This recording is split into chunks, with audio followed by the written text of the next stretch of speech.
प्रणम्य परमात्मानं सिद्धं त्रैलोक्यवन्दितं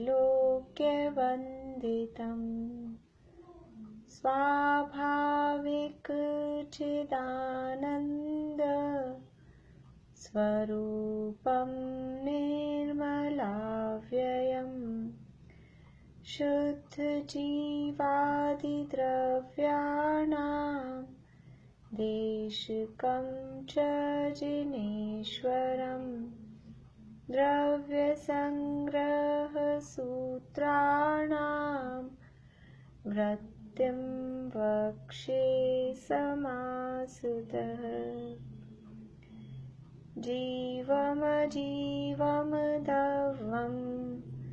जिणवरवसहेण जेणनेत्तिष्ठं देविन्दविन्दवन्दं वन्दे तं सर्वदा शिरसा कहे जीव अजीव जिनवर वृषभ ने लोक में वे वंद्य सुरपति वृंद से वंदन करूं कर जोड़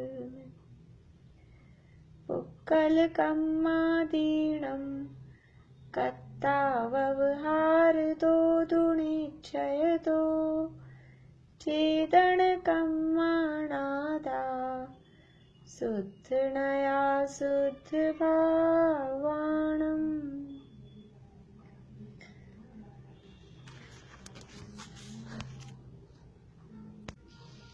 चलिए, हाँ बढ़िया। देखिए यहाँ द्रव्यों के प्रदेशों का यहाँ पिछली गाथा में बात चली थी। 25वीं गाथा में जीव, धर्म तथा अधर्म द्रव्य के असंख्य प्रदेश हैं, आकाश के अनंत प्रदेश हैं, और जो पुद्गल है उसके संख्यात, असंख्यात और अनंत प्रदेश हैं। काल का एक प्रदेश है, अतः वह काय नहीं है। तो पुद्गल के जो संख्यात, असंख्यात और अनंत प्रदेश कहे, इसका मतलब वो आकाश के भी अनंत प्रदेश घेरता है, ऐसा नहीं है। वो बात यहाँ विशेष रूप से बताई थी कि वो पुद्गल जो है वो स्कंद रूप होता है, और स्कंद के इस तरह से तीन तरह के प्रदेश होते हैं। फिर दूसरी यहाँ शंका उठाई, क्योंकि ऊपर कहा था कि वो जो कालाणु है वो पुद्गल परमाणु को एक प्रदेश से दूसरे प्रदेश में गति में सहकारी होता है। निशांति, आप कुछ पूछना चाहते हैं?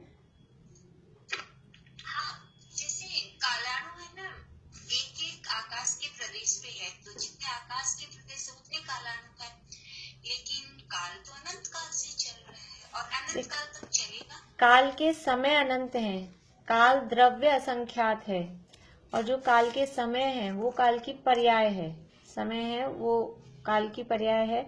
काल के समय अनंत है, भूतकाल अनंत है और भविष्य उससे भी अनंत गुना है।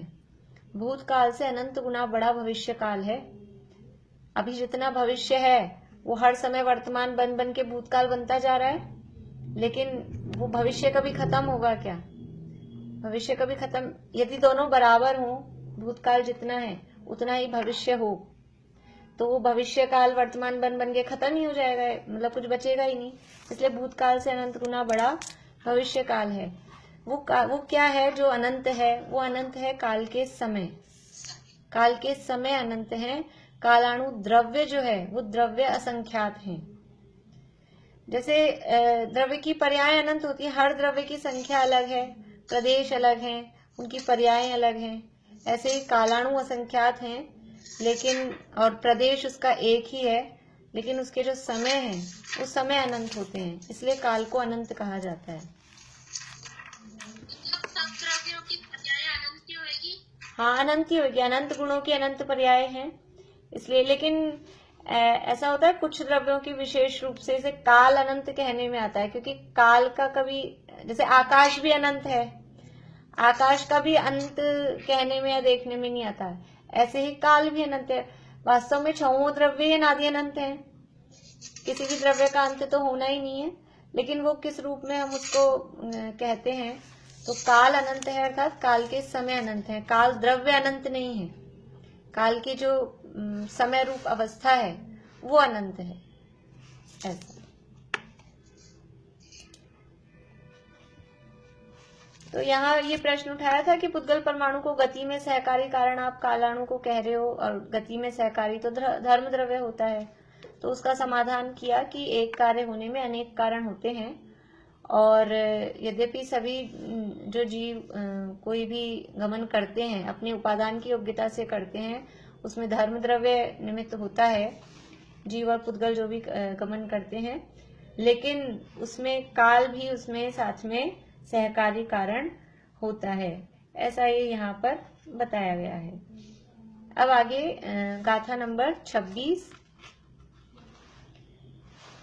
अब पुद्गल परमाणु एक प्रदेशी है तो भी उपचार से उसे कायत्व है, ऐसा उपदेश देते हैं। ऐसा प्रश्न उठ सकता है कि पुद्गल का परमाणु तो एक प्रदेशी है, फिर पुद्गल को कायत्व किस प्रकार से है? क्योंकि आपने कहा जो बहुप्रदेशी द्रव्य होता है उसको कायपना होता है, वो काय है। अब पुद्गल का तो जो असली द्रव्य है वो तो एक प्रदेशी ही है, पुद्गल द्रव्य तो एक प्रदेशी है, और फिर आप उसको काय किस प्रकार से कहते हो? तो यहाँ बता रहे हैं कि पुद्गल को उपचार से काय कहा जाता है। उपचार का मतलब है व्यवहार से, उपचरित यानी किसी अपेक्षा से। क्यों? क्योंकि उसमें इस बहुप्रदेशी होने की योग्यता होती है। पुद्गल का जो परमाणु है यद्यपि वो एक प्रदेशी होता है, लेकिन उसमें बहुप्रदेशी होने की योग्यता होती है। 1, 2, 3, 4 ऐसे परमाणु मिलकर वो बहुत बड़ा यानी बहुत प्रदेशी वो स्कंद बन जाते हैं। ऐसे स्कंद बनने का कारणपना उस परमाणु में, उस पुद्गल द्रव्य में विद्यमान होने से उसको उपचार से काय कहा जाता है, ऐसा यहाँ पर इस गाथा में बता रहे हैं। गाथा बोलते हैं अपन। सुलोचना भाभी आप बोलिएगा पीछे। एय पदे सो विअणु नाना खंध पदे सदो होदी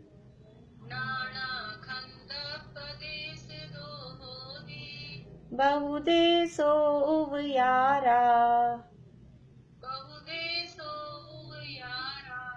तेन यकाओ भणन्ति सवर्णु तेन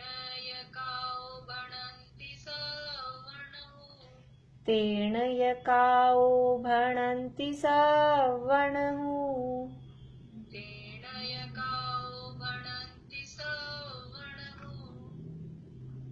हाँ मिनुती आप बोलिए।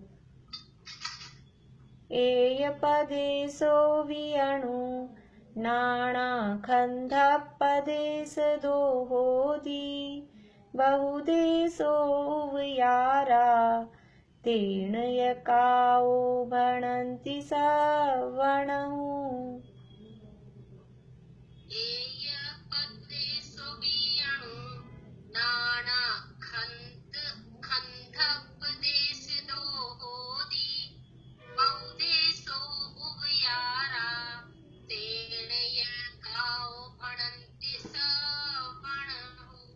हाँ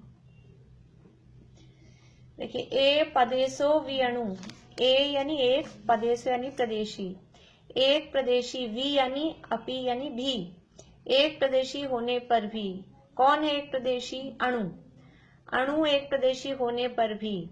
नाना खंदप पदेश दो होदी, नाना यानी अनेक, नाना नाना प्रकार, अनेक, अनेक खंदक प्रदेश दो, अनेक स्कंद प्रदेशों का कारण होता है, यानी अनेक स्कंद प्रदेश रूप होता है। स्कंद प्रदेश शब्द दिया है स्कंदों को ही, स्कंद को ही स्कंद प्रदेश बोलते हैं। तो स्कंद प्रदेश मतलब कोई अलग चीज नहीं है, स्कंद ही स्कंद प्रदेश है। तो एक अणु एक प्रदेशी होने पर भी अनेक स्कंद रूप, अनेक स्कंद प्रदेश रूप होदी यानी होता है। बहुदेशो यानी अन्य नाना स्कंध रूप होता है, या नाना स्कंधों का कारण होने से बहुदेशो होदी वो बहुत प्रदेशी हो जाता है। अणु है वो एक प्रदेशी है। एक प्रदेशी होने पर भी अनेक स्कंध रूप होने से वो बहुदेशी हो जाता है, बहुदेशी होता है, बहुप्रदेशी होता है।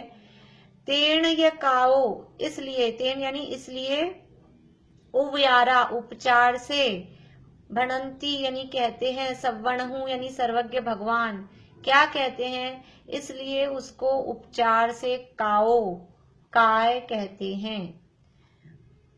परमाणु एक प्रदेशी होने पर भी अनेक स्कंध प्रदेश रूप बहुप्रदेशी होता है, या अनेक स्कंधों का कारण रूप बहुप्रदेशी होता है। इसलिए जो सर्वज्ञ भगवान है वो उसे उपचार से काय कहते हैं।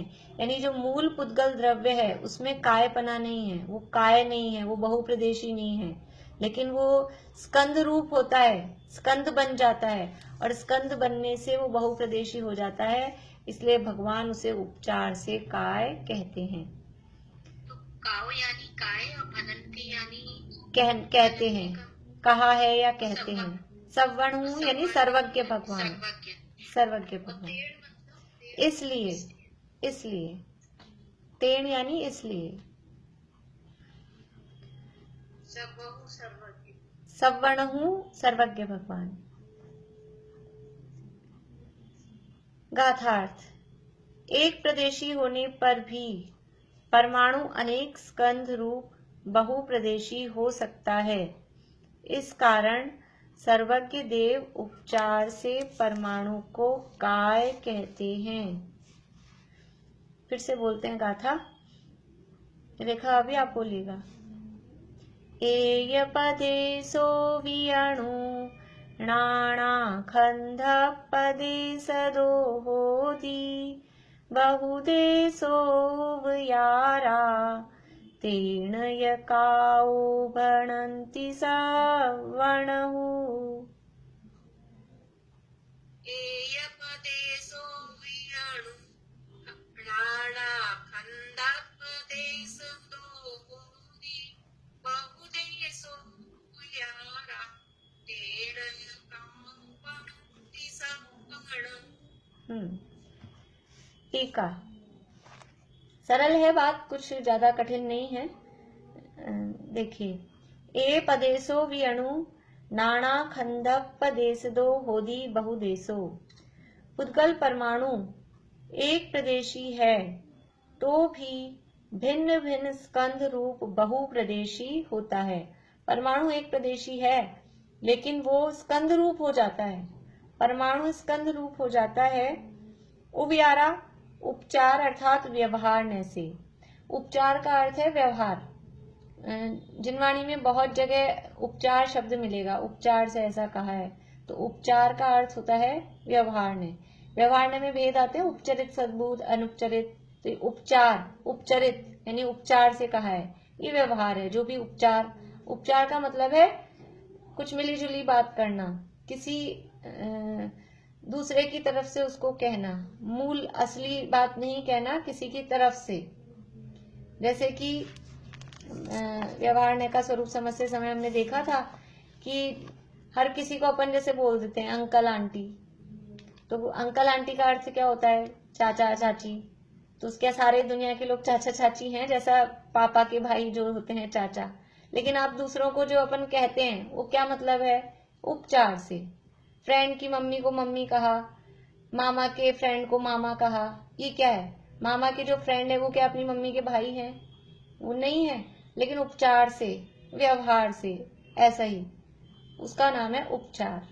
तो ऐसे ही जो परमाणु है वो एक प्रदेशी है लेकिन वो बहुत प्रदेशी हो जाता है। इसलिए बहुत प्रदेशी कैसे हो जाता है कि स्कंद बन जाता है, इसलिए उसको व्यवहार से, उपचार से, क्योंकि उसके साथ लगावट आ गई, और लगावटी मिलावटी कथन करने वाला वो व्यवहार ने है। तो जिसके साथ लगावट है उस लगावट को बताने वाला ने भी वो लगावटी, वो व्यवहार ने। तो व्यवहार से उसको उपचार अर्थात व्यवहार ने से तेण या काओ भणंती सवणहु। इस कारण सर्वज्ञ देव, तेण यानी इस कारण या इसलिए, सर्वज्ञ देव या यानी उस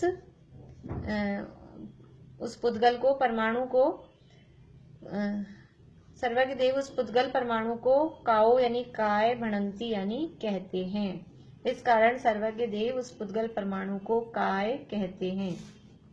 विशेष देखिए, कहीं तो जीव की बात चलती है, जीव का बात बताने के लिए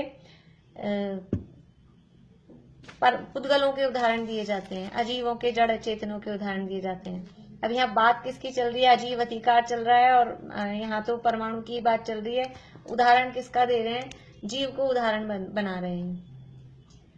जिस प्रकार यह परमात्मा शुद्ध निश्चय नय से द्रव्य रूप से शुद्ध तथा एक है, तो भी अनादि कर्म बंध के वश स्निग्ध रूक्ष गुण स्थानीय राग द्वेष रूप परिणमित होकर व्यवहार नय से नर नारकादि विभाव पर्याय रूप से अनेक प्रकार का होता है। यह परमात्मा, कौन सा परमात्मा? जो वेदी में विराजमान है। कौन से परमात्मा की बात चल रही? कारण परमात्मा। बढ़िया। ये जो अपना कारण परमात्मा है, शुद्धात्मा, अपना, सबका स्वयं का अपना अपना पर्सनल, यह परमात्मा शुद्ध निश्चय नय से द्रव्य रूप से शुद्ध, देखो दो अपेक्षाएं लगाई हैं, शुद्ध निश्चय नय भी और द्रव्य रूप से भी। शुद्ध निश्चय नय से शुद्ध है ऐसा भी कह सकते थे, तो भी समझ में आता है कि शुद्ध निश्चय नय से कह रहे हैं, निश्चय नय से आत्मा शुद्ध है ऐसा कहा जाए तो वहां द्रव्य की बात है, द्रव्य अपेक्षा बात कर रहे हैं। यहाँ दोनों बात की, शुद्ध निश्चय नय से और द्रव्य रूप से, यानी द्रव्य अपेक्षा, द्रव्य स्वभाव। द्रव्य का मतलब है जो द्रव्य स्वभाव है, जो अभी अपन पीछे ध्रुव्य रूप में जिसको अपन पढ़ के आए, उत्पाद व्यय ध्रुव्य। तो उत्पाद व्यय में तो वहां कुछ बदलाव हो रहा है, लेकिन जो द्रव्य स्वभाव है, जो ध्रुव्य रूप है, जो कभी मलिन नहीं होता, ऐसा शुद्ध निश्चय नय से। कौन सा शुद्ध निश्चय नय है? ये एक देश है कि परम शुद्ध है कि साक्षात शुद्ध है, या कौन सा शुद्ध निश्चय नय? बढ़िया बढ़िया, परम शुद्ध नय। अब लिखा अकेला शुद्ध निश्चय नय है, अब हम कौन सा समझें ये अपने आप समझना पड़ेगा। पूरे हर जगह सारे नाम लिखे हुए मिलें ऐसा नहीं है। अकेला निश्चय नय लिखा होता कि यद्यपि यह आत्मा निश्चय नय से शुद्ध है, तो भी कौन सा नय लगाते, तो भी परम शुद्ध निश्चय नय। एक श्रीमद जी हुए हैं, एक गुजराती गुरुदेव के व्याख्यान में नाम आता है, वो गांधी जी के गुरु थे, श्रीमद राजचंद जी। सुना, अपन वहां सब देख के आए थे ना, अपन वहां बिरला ऑडिटोरियम में उनकी वो आई थी। तो वो उनका एक वाक्य आता है, जहां जहां जे योग्य है तहां समझवू ते, और त्या त्या ते आचरे आत्मार्थी जन ये। कि जहां जहां जो योग्य है, जहां जो अपेक्षा कही जा रही है, तहां समझवू ते, वहां वो अपेक्षा समझनी चाहिए। जहां जो बात जिस अपेक्षा से कही जा रही है, देखिए बात कोई जिनवाणी में सब बातें अलग अलग अपेक्षाओं से कही जाती हैं। एक ही बात को पकड़ के बैठ जाएंगे, ऐसा नहीं हो सकता है। अपने लौकिक जीवन में भी ऐसा नहीं हो सकता है। एक ही बात को, जैसे कभी रात हो रही है और किसी को कहें कि रात में किसी ने भोजन मांगा और अपन कह नहीं, रात में हम कह नहीं भोजन नहीं करना अभी, अब वो यही पकड़ के बैठ जाए कि भोजन ही नहीं करना है सर्वथा, तो भी गलत है। और दिन में हम कह रहे हैं भोजन कर लो, और फिर वो कहे कि भोजन करना चाहिए, तो रात में भी कहे कि भोजन करना चाहिए, तो वो भी गलत है। जहां जिस बात, जिस द्रव्य क्षेत्र काल भाव के हिसाब से, या जिस अपेक्षा से, जिस अनुयोग से, जिस नय से जहां जो बात कही जा रही है, उसको समझना चाहिए। तो जहां यहाँ जो बात कही, अब कौन सा नय लगाना कि अपनी बुद्धि से अपने को अपेक्षा समझनी चाहिए। निश्चय नय लिखा है तो निश्चय नय के तो 4 भेद हैं, तो हम अशुद्ध निश्चय नय लगा लें, या हम एक देश शुद्ध निश्चय नय लगा लें, कोई सा भी लगा सकते हैं। निश्चय नय लिखा है तो अपन कोई सा भी लगा लो, ऐसा नहीं चलेगा। तो जिस प्रकार यह परमात्मा शुद्ध निश्चय नय से द्रव्य रूप से शुद्ध तथा एक है, शुद्ध निश्चय नय से यह भगवान आत्मा शुद्ध है और एक है। एक है का क्या अर्थ और शुद्ध का क्या अर्थ? समय सार में गाथाएं हैं, 38वीं गाथा और 73वीं गाथा है। मैं एक दर्शन ज्ञान में नित्य शुद्ध हूँ रूपी नहीं, ये अन्य सब अणुमात्र भी, परमाणु मात्र भी मेरे नहीं, ये अन्य सब परद्रव्य किंचित मात्र भी मेरे नहीं। ये तो 38वीं गाथा है। और 73वीं भी गाथा है, मैं एक शुद्ध सदा रूपी ज्ञान द्रघु यथार्थ से। इस तरह से वो अब इसलिए पूरी है। वो अलग अलग अधिकारों के हिसाब से वो दोनों गाथाएं अलग अलग आई है। वो शुद्धात्मा का स्वरूप है। समझ लीजिए समय सार की जो क्या कहें प्रमुख गाथाओं में से दोनों गाथाएं प्रमुख गाथाएं हैं। तो वहाँ एक शब्द के और शुद्ध शब्द के अर्थ किए हैं। तो प्रकरण के हिसाब से दोनों जगह अलग अलग अर्थ किए गए हैं। सामान्य रूप से यहाँ हम देखते हैं द्रव्य रूप से शुद्ध है, अर्थात कर्मों की मलिनता से रहित है। वहां 73वीं गाथा में तो समस्त कारक चक्र की प्रक्रिया से पार, वो वहां प्रकरण अलग है। अपन अपना सामान्य अर्थ देखें तो शुद्ध है का अर्थ क्या? अशुद्धता किस कारण से आती है? अशुद्धता परद्रव्य के संयोग से आती है। परद्रव्य के संयोग से आती है। परद्रव्य को अपना मानना और उसके अपना मानने से जो कर्म बंधे हैं और उसके कारण जो मोहरागद्वेष भाव हुए हैं, ये मोहरागद्वेष भाव भी परद्रव्य ही हैं। जो पर के लक्ष्य से हो वो पर, जो जिसके निमित्त से होता है वो उसी का होता है। ऐसा ही कहा जाता है ना दुनिया में भी, जो जिसके निमित्त से हुआ वो उसका। तो ये जो मोहरागद्वेष के भाव हैं, चाहे भाव कर्म लें, चाहे द्रव्य कर्म लें, चाहे नो कर्म लें, ये किसके लक्ष्य से होते हैं? लक्ष्य से मतलब किसके निमित्त से होते हैं? इसमें कारण कौन है? तो वो परद्रव्य ही है, पर के लक्ष्य से ही होते हैं। मोहरागद्वेष भाव होंगे तो आत्मा का लक्ष्य करें और मोहरागद्वेष भाव हो जाए, ऐसा कोई चैलेंज करें कि हम तो आत्मा के लक्ष्य से मोहरागद्वेष भाव करेंगे, नहीं होंगे। अपने लक्ष्य से मोहरागद्वेष भाव नहीं होते, पर लक्ष्य से ही मोहरागद्वेष भाव होते हैं। और उसके कारण ही द्रव्य कर्म बनते हैं और उसके कारण ही नो कर्म का संबंध होता है। और स्थूल लें तो सामने कोई नो कर्म आदि परद्रव्य हैं, उनके कारण क्रोधादि भाव होते हैं, मोहरागद्वेष के भाव होते हैं। बोलिए। अपना लक्ष्य करते हैं और बीच में वापस वो परभाव आते हैं, तो वो क्या है फिर? वो तो परभाव आ गए ना बीच में। अपना लक्ष्य भी तो अपना नहीं हो रहा है एक्चुअल में, अपना लक्ष्य हो रहा है वो केवल शुभ विकल्प रूप। अपना लक्ष्य अभी अपने को असली निर्विकल्प तो हुआ नहीं। अपने लक्ष्य में अपन थोड़े बहुत वाक्य अपने ध्यान कर लेते हैं, कुछ स्वरूप चिंतन कर लेते हैं, तो वो चिंतन वगैरह वो भी सब अभी तो जो चिंतन है, अपन ने देखा था मन के जो विकल्प हैं, मन के विकल्प पौद्गलिक होते हैं। मन परिज्ञान के विषय बनते हैं ना, तो वो पौद्गलिक हैं। तो वो सब मन के विकल्प पौद्गलिक ही हैं। अपना लक्ष्य वास्तव में कहाँ हो रहा है? लेकिन अगर ये ऐसे विकल्प भी होते हैं तो इन विकल्पों के भी लक्ष्य से कहें तो फिर वो कम होते हैं ना, मोहरागद्वेष वैसे नहीं होते। अगर अपन उसको थोड़ा समझ लीजिए, यद्यपि वो निर्विकल्प दशा नहीं है जब तक, तो रागद्वेष भाव कुछ ना कुछ तो है ही, लेकिन फिर भी जब पूरे के पूरे बाहर की तरफ लक्ष्य है तब जितने ज्यादा मोहरागद्वेष के परिणाम होते हैं। और अभी हम समझ लीजिए अभी तो केवल चर्चा कर रहे हैं आपस में, तो वो मोहरागद्वेष कम होते हैं। और अकेले बैठ के स्वरूप चिंतन करते हैं तो वो और कम हो जाते हैं। और पूरे खत्म तो कब होंगे कि वास्तव में जब अपना पूर्ण रूप से लक्ष्य जिसे कहते हैं अंतरोन्मुखी दशा हो जाएगी, तब वो मोहरागद्वेष के परिणाम उत्पन्न नहीं होते। तो जो अशुद्धता है वो पर लक्ष्य से आती है।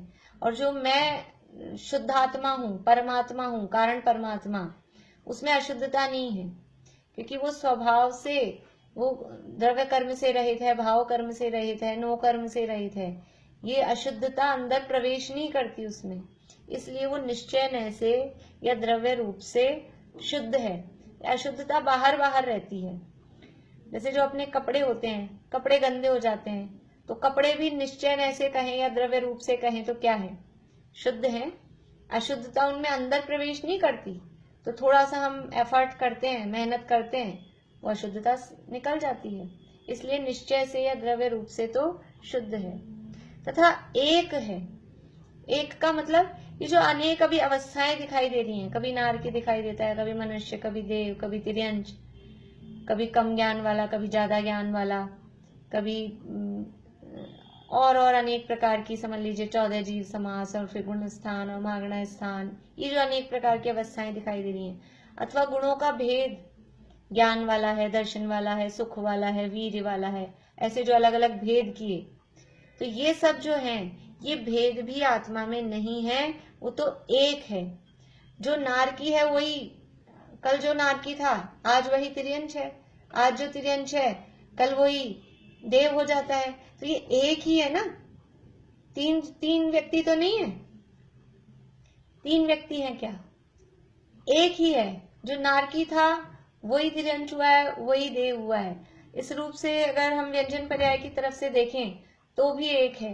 अथवा मति ज्ञान, श्रुत ज्ञान, अवधि ज्ञान, मन परे ज्ञान, ऐसे गुणों की हीनादिक अवस्थाओं के रूप में देखें तो ये ज्ञान में हीनादिकता हो रही है पर्याय में, लेकिन वो जो आत्मा है मति ज्ञान वाला भी वही था और शुद्ध ज्ञान वाला भी वही था और केवल ज्ञान हो गया तब भी वही है। तो इस अपेक्षा से भी एक है। और जो गुणों के भेद कहे, ज्ञान, दर्शन, सुख, वीर्य आदि, तो ऐसे भेद अगर निश्चय से देखा जाए, द्रव्य दृष्टि से देखा जाए, तो द्रव्य दृष्टि से आत्मा में भेद दिखाई नहीं देते, बस आत्मा। फिर उसमें ऐसे भेद नहीं दिखाई देते, यहाँ ज्ञान है, यहाँ दर्शन है, यहाँ सुख है, ऐसा कुछ नहीं। बस वो एक अभेद अखंड दिखाई देता है। जैसे कि समझ लीजिए हम शिकंजी बनाते हैं, शिकंजी है या ठंडाई है, तो उसमें इतनी सारी चीजें डाली, शिकंजी में 4 चीजें डाली, ठंडाई में 25 चीजें डाली, तो वो 25 चीजें उसमें है, लेकिन वो 25 सब अलग अलग नहीं है। 25 सब घुट-पिट के घुल मिल के सारी क्या हो गई हैं, वो सब एक हो गई हैं, वो एक है। शिकंजी में हमने 4-5 चीजें डाली तो वो अलग अलग नहीं है, वो एक है। तो कोई कहे कि क्या उसमें चीनी नहीं है? ये चीनी है, लेकिन वो चीनी अलग नहीं है, अब वो एक हो गया। ऐसे कि आत्मा में ज्ञान नहीं है, दर्शन नहीं है, सुख नहीं है, वीर्य नहीं है, कि वो सब है, लेकिन निश्चय से ऐसे वो अलग अलग उसमें भेद रूप नहीं है। ये निश्चय क्योंकि परम शुद्ध निश्चय है अथवा द्रव्य दृष्टि, या ये जो कहा द्रव्य रूप से, ये हमारे दृष्टि का विषय है, इसका आश्रय करना है। और वो जो जिसका आश्रय किया जाता है उसमें वो भेद दिखाई नहीं देते। भेद बताए जाते हैं प्रयोजन से। भेद कब बताए जाते हैं? कि जब हमको बनाना है, तब इतने ग्राम ये लो, इतने ग्राम ये लो, इतने ग्राम ये लो, फिर इनको ऐसे भिगो, फिर इनको ऐसे मिलाओ। वो भेद किसी प्रयोजन से अलग बताए जाएंगे। लेकिन जब उसका अनुभव किया जाएगा, जब उसको का स्वाद लिया जाएगा, जब उसको पिया जाएगा, तब वो अलग अलग आएंगे। ऐसा करो, ऐसे कभी कभी ऐसा कहते हैं ना मजाक में कि इतनी मेहनत कौन करे, इतने सबको भिगो, फिर इनको छिलके उतारो, फिर इनको पीसो, फिर छानो, इससे अच्छा है इतने इतने ग्राम मुंह में खाते जाओ। तो वो ऐसा भेद रूप में ऐसे अपन जब खाएंगे तो वो स्वाद आएगा ठंडाई का। ठंडाई का स्वाद आएगा क्या? 4 बादाम डाल लो, 2 मिनक्का डाल लो, थोड़ी सी सौंफ खा लो, थोड़ी सी चीनी खा लो और काली मिर्ची खा लो, काय का स्वाद आएगा? वो सबका अलग अलग ही भेद रूप ही स्वाद आएगा, फिर वो ठंडाई का स्वाद नहीं आएगा। ऐसे ही आत्मा का अनुभव करना है, तो आत्मा के अनुभव में वो अभेद अखंड एक, ये ज्ञान है, ये दर्शन है, ये सुख है, ये वीर्य है, ऐसा अलग अलग वो अनुभव में नहीं आते। तो वो अनुभव के समय आत्मा एक अनुभव में आता है, और द्रव्य दृष्टि से, निश्चय से वो एक अभेद अखंड है। इसलिए ऐसा यहाँ कहा कि यह परमात्मा शुद्ध निश्चय नय से, द्रव्य रूप से शुद्ध तथा एक है, तो भी एक है, तो भी का मतलब क्या हो गया? परंतु। पहले तो कह दिया एक है और द्रव्य दृष्टि लगा दी, अपेक्षा लगा दी निश्चय नय से या द्रव्य रूप से, इसका मतलब कोई दूसरी अपेक्षा और है, कोई दूसरी बात और है साथ में। क्या है वो बता रहे हैं। अनादि कर्म बंध के वश स्निग्ध रूक्ष स्थानीय गुण स्थानीय राग द्वेष रूप परिणमित होकर व्यवहार से नर नारकादि विभाव पर्याय रूप से अनेक प्रकार का होता है।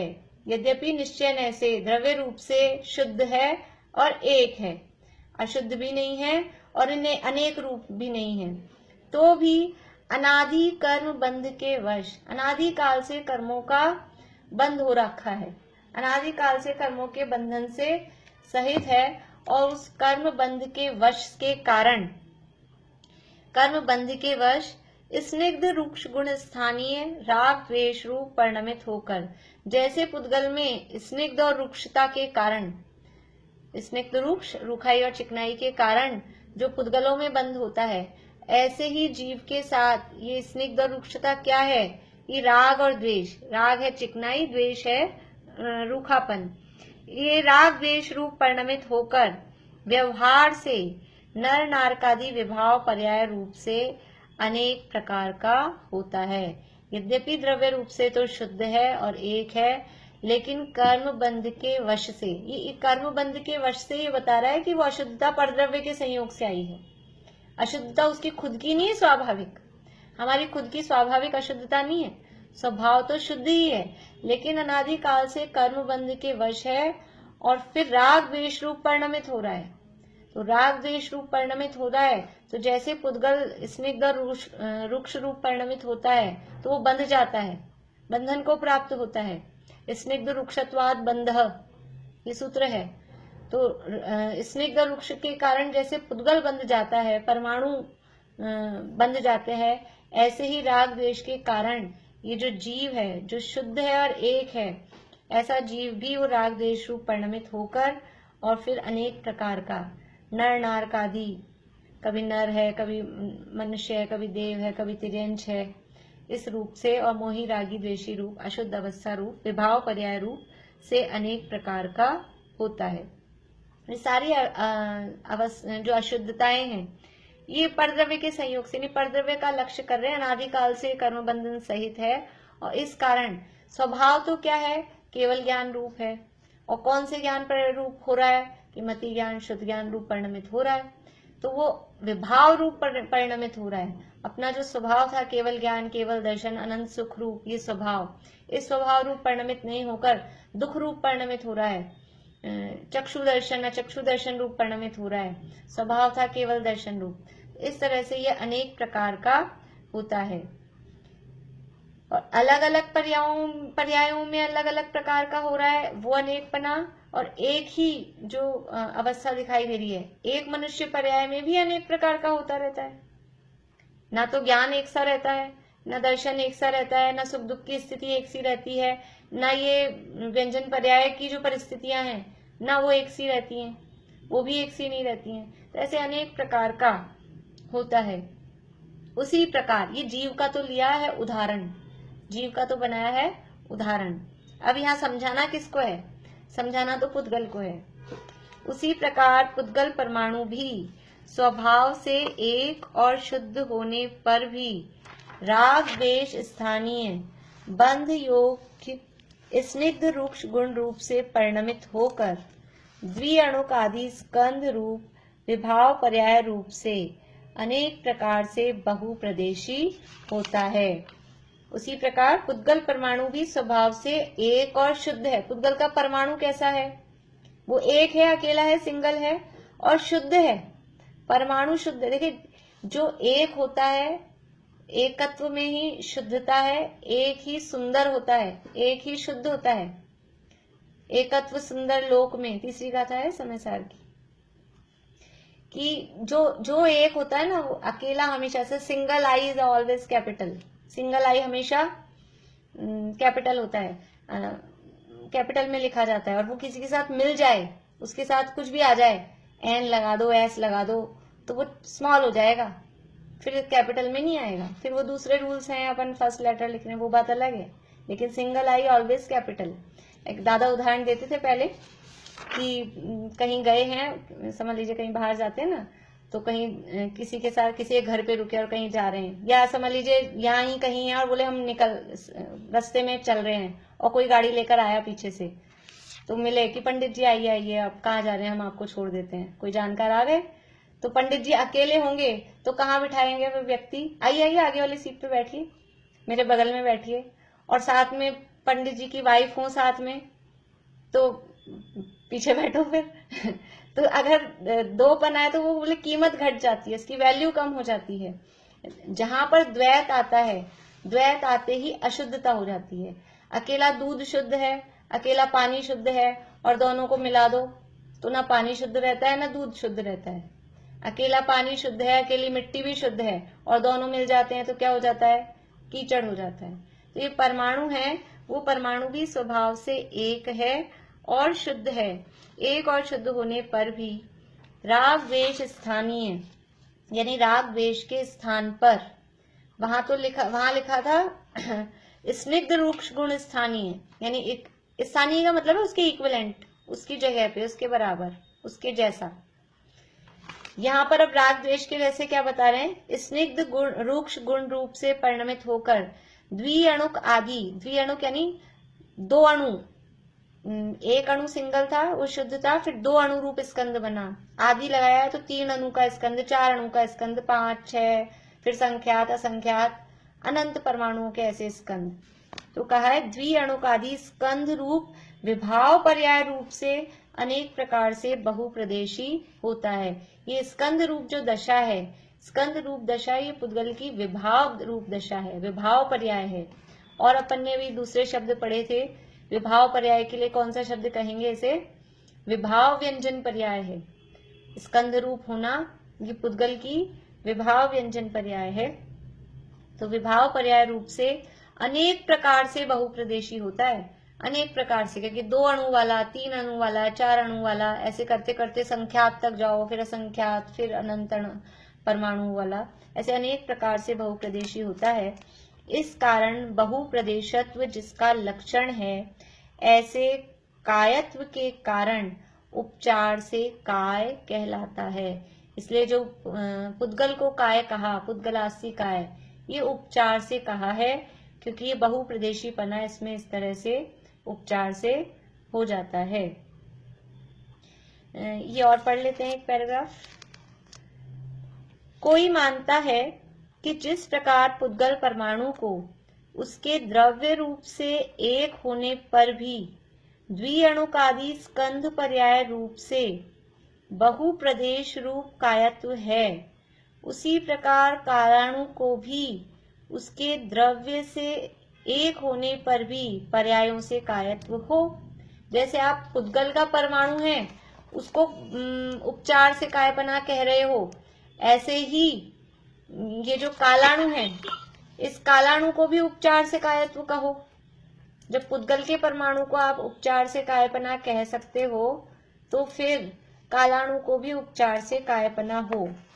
जिस प्रकार पुद्गल परमाणु को उसके द्रव्य रूप से एक होने पर भी, द्रव्य रूप से वो एक है, द्रव्य रूप से एक होने पर भी द्विअणुकादि स्कंध पर्याय रूप से बहुप्रदेश रूप कायत्व है, उसी प्रकार कालाणु को भी उसके द्रव्य से एक होने पर भी पर्यायों से कायत्व हो। कालाणुओं की भी मिल के जो अवस्था हो वो काय रूप हो जाए, उसको ऐसा मान लो।